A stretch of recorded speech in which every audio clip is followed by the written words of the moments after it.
The Purple Heart nomination form was crumpled and coffee-stained, buried in a misfiled stack of administrative paperwork. But the soldier's name made Claire Winters freeze. Private Thomas Fletcher, the same name on the court-martial file sitting on her desk, stamped with deserter and coward. In 3 years of filing death certificates, discharge papers, and commendation letters, Claire had never seen anything like this. Heroes don't become traitors in 7 days. Her trained eye caught what others missed. The Purple Heart nomination was dated March 15, 1953.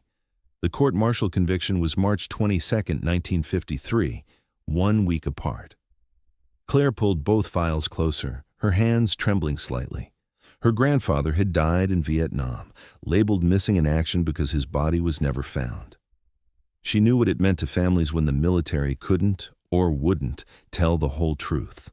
Private Fletcher was dead. She was certain of that now. But someone had needed the world to believe he died a coward.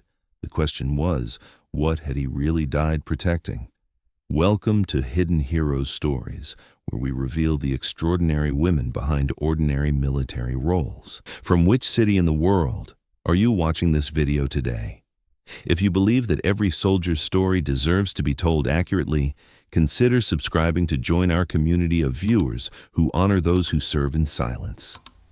Today's story takes us into the basement archives of Fort Campbell, where dusty files and forgotten documents hold secrets that could change everything we know about military history. It's about a woman whose boring paperwork job led to one of the most important discoveries in military justice history. This is the story of Claire Winters, a woman dismissed as just another file clerk, until her meticulous attention to detail uncovered a truth that had been buried for 70 years. What she found in those archives didn't just correct a historical record. It restored the honor of a fallen hero and proved that sometimes the most important battles are fought not with weapons, but with documents. Stay with us, because what Claire discovered will leave you questioning everything you think you know about military justice. Claire Winters carried herself with the careful invisibility of someone who'd learned that standing out could end a career.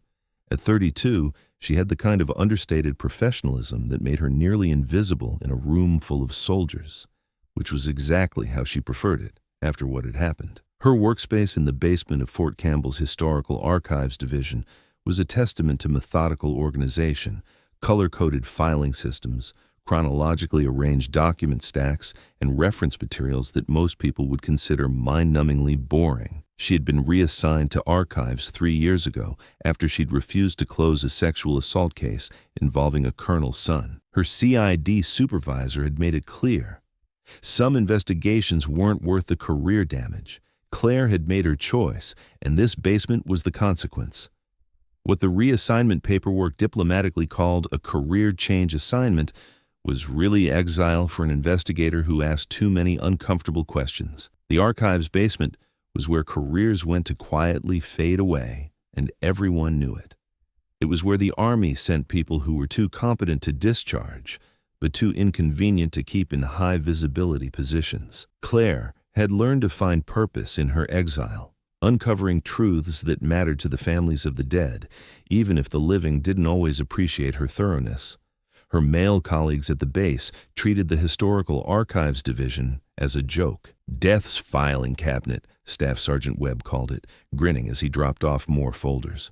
Where careers go to rot with the old paperwork. Claire never responded. She'd learned that defending the dead was a lonely job. Corporal Drake from Logistics had once suggested that the archives would be better used as additional storage space for real military equipment, as if the service records of dead soldiers were somehow less important than spare parts. What they didn't understand was that Claire's work in the archives had already quietly corrected several significant historical injustices. 2 soldiers who had been listed as missing in action had been reclassified as killed in action after she discovered misfiled casualty reports, allowing their families to finally receive proper death benefits. A Vietnam-era sergeant who had been denied a Bronze Star due to lost paperwork received his decoration 30 years late because Claire had found the original recommendation buried in an unrelated administrative file. Claire had developed an instinct for documents that didn't belong where they were supposed to be. It came from years of understanding that military bureaucracy, despite its reputation for precision, was operated by human beings who made mistakes, cut corners, and occasionally made decisions that served political expediency rather than truth. She had learned to read between the lines of official reports, to notice when witness statements were suspiciously similar, and to recognize when timelines had been adjusted to support predetermined conclusions. Her daily routine involved processing incoming historical documents, cross-referencing them with existing records, and ensuring that the military's official history remained as accurate as possible. It was meticulous work that required patience, attention to detail, and an understanding of military procedure that most people found incredibly boring. Claire found it fascinating, like solving puzzles where each piece revealed something new about the bigger picture. But Private Thomas Fletcher's file was different. The inconsistencies weren't just administrative errors or misfiled paperwork. They were too deliberate, too carefully constructed. Someone had gone to considerable effort to ensure that Fletcher's story was told in a very specific way, and Claire's investigative training told her that level of effort usually meant someone had something important to hide.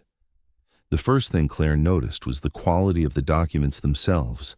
The Purple Heart nomination was written on standard military forms, but the paper stock was slightly different from other documents in Fletcher's file. The typewriter font was also inconsistent.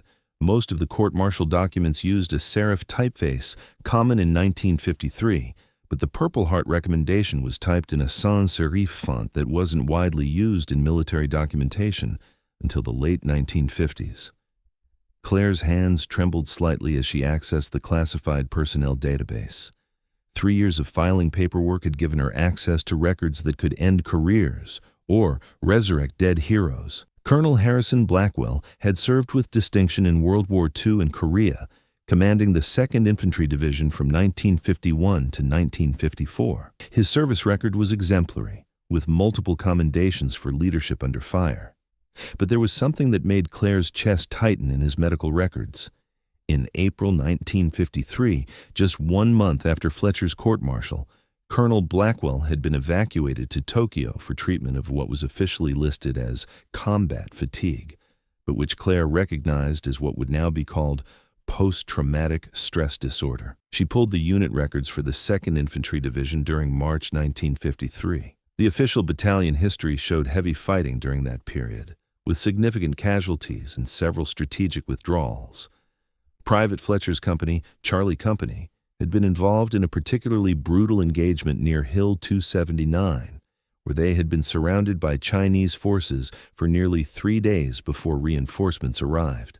The after-action reports made for grim reading. Charlie Company had started the engagement with 187 men and ended with 61 effective combat personnel. The casualty reports listed multiple soldiers as killed in action, wounded in action, or missing in action. But Private Fletcher's name appeared in a different category entirely. Left position without authorization. Claire cross-referenced the casualty reports with the individual personnel files. Every soldier listed as killed in action had a corresponding burial record and family notification. Every soldier listed as wounded in action had medical treatment records. Every soldier listed as missing in action had search and recovery documentation. But Private Fletcher, who was supposedly alive and court-martialed, had no subsequent service records, no discharge papers, and no post-service address. She pulled the witness statements from Fletcher's court-martial. 3 soldiers testified that they had seen Fletcher abandon his position during the night of March 21, 1953. Their statements were remarkably similar, almost identical in some passages. Sergeant Mason Cole testified that Fletcher had thrown down his rifle and run toward enemy lines. Corporal William Barnes stated that Fletcher had discarded his weapon and fled in the direction of Chinese positions. Private Robert Nash claimed he had witnessed Fletcher abandoning his post and heading directly toward enemy territory. Claire had seen enough coach testimony during her CID career to recognize it immediately. Real witnesses don't use identical phraseology, especially not in the stress of combat situations. These statements had been carefully coordinated, probably with legal assistance. Someone had wanted to ensure that Fletcher's court-martial would result in a conviction for desertion. But why would 3 soldiers lie about a fellow soldier's conduct in combat? Claire pulled their individual service records to look for patterns. All 3 witnesses had been decorated for their actions during the Hill 279 engagement. Sergeant Cole received a Silver Star for extraordinary heroism in the face of overwhelming enemy fire. Corporal Barnes was awarded a Bronze Star for conspicuous gallantry during sustained enemy contact. Private Nash received a Purple Heart for wounds sustained during the same battle. The decoration citations provided more detail about the engagement than the official after-action reports. According to Sergeant Cole's Silver Star citation, he had maintained defensive positions despite intense enemy pressure, enabling the successful evacuation of wounded personnel. Corporal Barnes's Bronze Star citation mentioned his role in coordinating defensive fire that prevented enemy breakthrough at critical moments. Private Nash's Purple Heart documentation described wounds received while holding defensive positions during extended enemy assault, but there was something curious about the timeline in these citations. They all described actions that took place during the early morning hours of March 22nd, several hours after Private Fletcher had supposedly deserted his position. If Fletcher had abandoned his post during the night of March 21st, how had these 3 soldiers managed to hold defensive positions that were apparently dependent on having full personnel strength? Claire opened a new line of investigation, pulling communications logs from the 2nd Infantry Division for the period surrounding the Hill 279 engagement. Radio communications during combat were typically preserved in daily operations logs, especially during significant engagements. The logs for March 21st showed normal traffic through the evening hours, with position reports and supply requests following standard protocol. But the logs for the early morning hours of March 22nd told a different story. At 0247 hours, Charlie Company had radioed that they were taking heavy casualties and requesting immediate support. At 0314 hours, they reported that they were down to approximately 60% effective strength. At 0355 hours, the radio traffic became more desperate. Urgent need for artillery support, position being overrun. Then, at 0420 hours, there was a transmission that made Claire stop reading entirely. Unknown friendly providing covering fire from forward position, enabling wounded evacuation. At 0535 hours, forward position still active, drawing enemy fire away from main defensive line. At 0052 hours, lost contact with forward position, presumed overrun. Claire read the radio logs 3 times to make sure she understood what she was seeing. Someone had established a forward position during the night, drawing enemy fire away from the main defensive line and enabling the evacuation of wounded soldiers.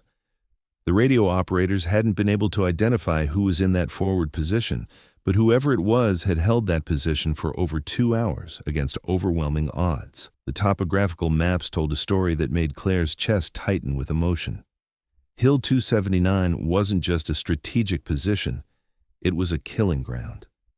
And Private Fletcher had chosen to die there alone, knowing no one would ever call him a hero.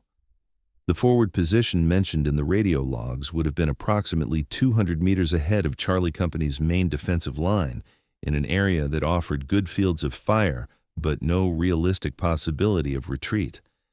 Whoever had occupied that position would have known they were essentially volunteering for a suicide mission. Claire's investigation was interrupted by the sound of footsteps on the archive stairs. Staff Sergeant Webb appeared in her doorway, but this time his usual mocking expression was replaced by something harder, more threatening. "You need to drop this, Winters," Webb said, his voice low as he stepped closer to her desk. "Some files are buried for good reasons. You keep digging into Korean War classified material, you might not like what you find, or what finds you." Claire looked up from the documents spread across her workspace, meeting his gaze steadily. "Are you threatening me, Sergeant?" "I'm giving you professional advice," Webb replied, his eyes scanning the documents on her desk. "Fletcher was a deserter. Case closed 70 years ago. Let the dead stay buried." After Webb left, Claire's hands were shaking with anger as she returned to her investigation. 70 years of family shame because 3 soldiers had been ordered to lie and people like Webb wanted to keep it buried.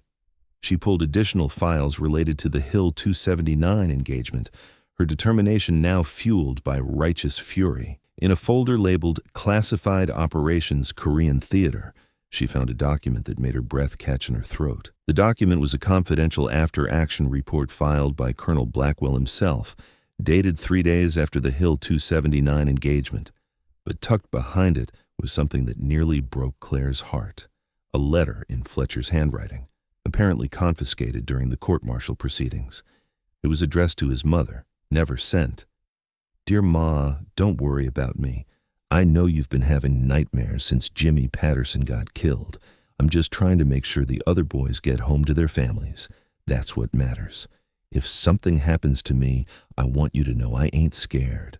I'm doing what Pa would have done. Love, Tommy." Claire had to stop reading, tears blurring her vision. This wasn't just a case file anymore. This was a man who had loved his mother enough to die for strangers, and the Army had repaid him by making his family ashamed of his memory. The document was a confidential after-action report filed by Colonel Blackwell himself, dated 3 days after the Hill 279 engagement. It provided details that had been omitted from the standard unit reports, including a section that described individual acts of extraordinary heroism that, due to operational security considerations, cannot be acknowledged through normal recognition channels. According to Colonel Blackwell's confidential report, 1 soldier from Charlie Company had voluntarily established a forward observation post during the night of March 21st, with the mission of providing early warning of enemy movements and directing artillery fire. The soldier had maintained radio contact for approximately 2 hours, calling in coordinates that enabled surgical artillery strikes against advancing enemy forces. When radio contact was lost, it was presumed that the position had been overrun, but by that time the enemy advance had been sufficiently disrupted to allow Charlie Company to complete their evacuation of wounded personnel. The report noted that the soldiers' sacrifice had directly saved the lives of at least 15 wounded personnel who would otherwise have been unable to be evacuated under fire. It also stated that due to the classified nature of the forward observation mission, official recognition of this action would compromise operational security and cannot be pursued through normal channels. The soldier's name in Colonel Blackwell's confidential report was Private Thomas Fletcher. Claire sat back in her chair, understanding finally dawning. Fletcher hadn't deserted his position. He'd volunteered for a suicide mission to save his fellow soldiers. The forward position described in the radio logs wasn't an unauthorized abandonment of his post.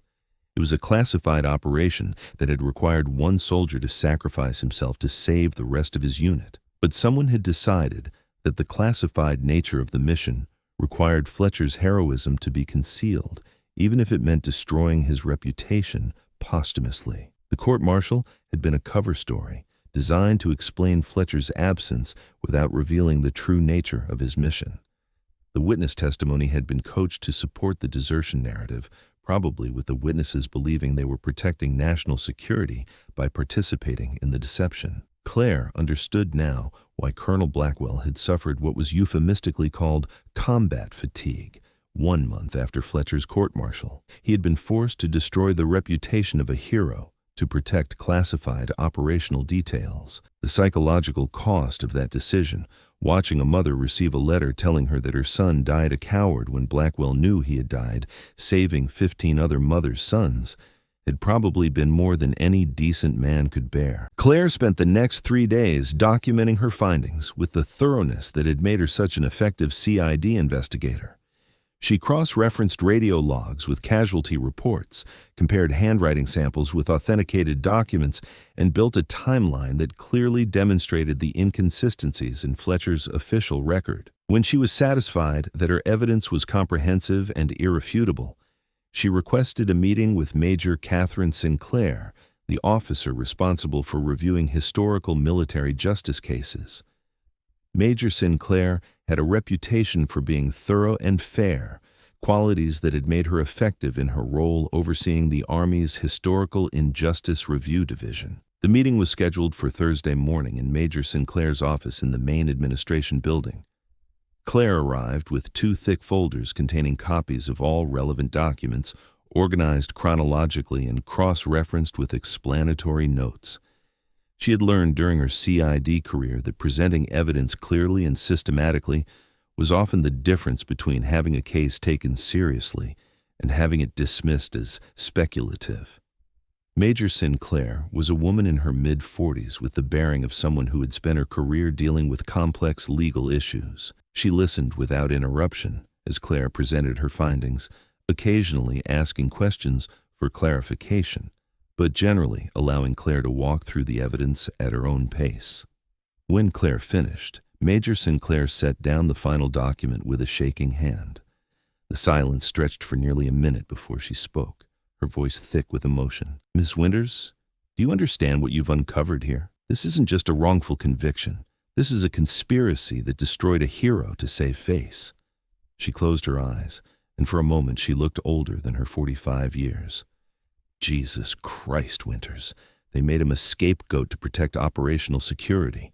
A Medal of Honor recipient died believing the world thought he was a coward. "Yes, ma'am," Claire replied quietly. And his mother spent the rest of her life ashamed of the son who died, saving other people's children. Claire hesitated for a moment, then decided that honesty was the most appropriate response. "I was previously assigned to the Criminal Investigation Division, ma'am. I have experience with document analysis and fraud investigation." Major Sinclair looked up from the files. "CID? That's interesting. What led to your transfer to archives?" "I was told my position was being eliminated due to budget constraints," Claire said carefully. "Archives was offered as an alternative assignment." Major Sinclair studied Claire's face for a moment, then leaned forward intensely. "Ms. Winters, this investigation demonstrates exactly the kind of moral courage the Army needs in its investigators. They forced Colonel Blackwell to choose between operational security and one soldier's honor. The psychological evaluation in his file. This decision broke him. He spent the rest of his career carrying the weight of a lie." "What does that mean for Private Fletcher's case?" Claire asked, her voice tight with emotion. "It means that based on your investigation, the Army will immediately overturn his court-martial conviction and restore his honor posthumously," Major Sinclair said firmly. "Fletcher will be cleared of all charges and recommended for the Medal of Honor he should have received in 1953. And Ms. Winters, the Army needs investigators like you, people who give a damn about the truth, even when it's inconvenient. If you're interested in returning to investigative work, I'll personally ensure you get the assignment you deserve." For the first time in 3 years, Claire felt like her work was being truly appreciated. "I would like that very much, ma'am." 6 months later, Claire stood in the Fort Campbell Ceremonial Hall, watching as Fletcher's great-niece accepted the Medal of Honor that should have been presented 70 years earlier. The citation read in part, "For conspicuous gallantry and intrepidity at the risk of his life above and beyond the call of duty while serving with Company C, 2nd Infantry Division, in action against enemy forces near Hill 279, Korea, on 20 March 1953. The ceremony was attended by military officials, Fletcher family members, and several historians who had followed the case through news reports about the Army's historical justice review process. Claire sat in the audience, wearing her dress uniform and the new insignia that reflected her recent promotion to Chief Historical Investigator for the Army Review Board's agency. After the ceremony, Fletcher's great-niece approached Claire with tears streaming down her face, gripping Claire's hands with trembling fingers. "Ms. Winters, you don't understand what this means to our family. My great-grandmother never got over the shame. She died whispering apologies to his photograph, begging forgiveness for raising a coward. She never knew she had raised a hero. Thank you for giving us our Tommy back." Claire felt her own eyes fill with tears. "Your great-uncle died saving 15 other soldiers. Their families got to welcome them home because of his sacrifice. He was never a coward. He was the bravest man on that hill." Staff Sergeant Webb, who had attended the ceremony, approached as Fletcher's family was leaving. "I have to admit, Winters, I was wrong about your work in archives, what you did for that family. That matters." "Thank you, Sergeant," Claire said. "Sometimes the most important battles really are fought with documents instead of weapons." The Fletcher case had led to a comprehensive review of Korean war court-martial records, resulting in the exoneration of 3 additional soldiers whose cases had similar irregularities. Claire's work had also prompted changes in how the Army preserved and reviewed historical military justice cases, ensuring that future investigations would have access to complete documentary records. Her new assignment with the Historical Injustice Review Division allowed her to combine her investigative skills with her passion for ensuring accurate military history. She had found her place in the Army, doing work that honored both the living and the dead by ensuring that the truth was preserved and justice was served, even when it came decades late. Private Thomas Fletcher's name was added to the Korean War Veterans Memorial, and his Medal of Honor was displayed in the 2nd Infantry Division Museum. His story became a testament to the fact that heroism sometimes goes unrecognized for decades, but truth has a way of eventually surfacing when someone cares enough to look for it. The impact of Claire's investigation extended far beyond Fletcher's individual case. Within the military history community, her work became a model for how modern investigative techniques could be applied to historical military justice cases.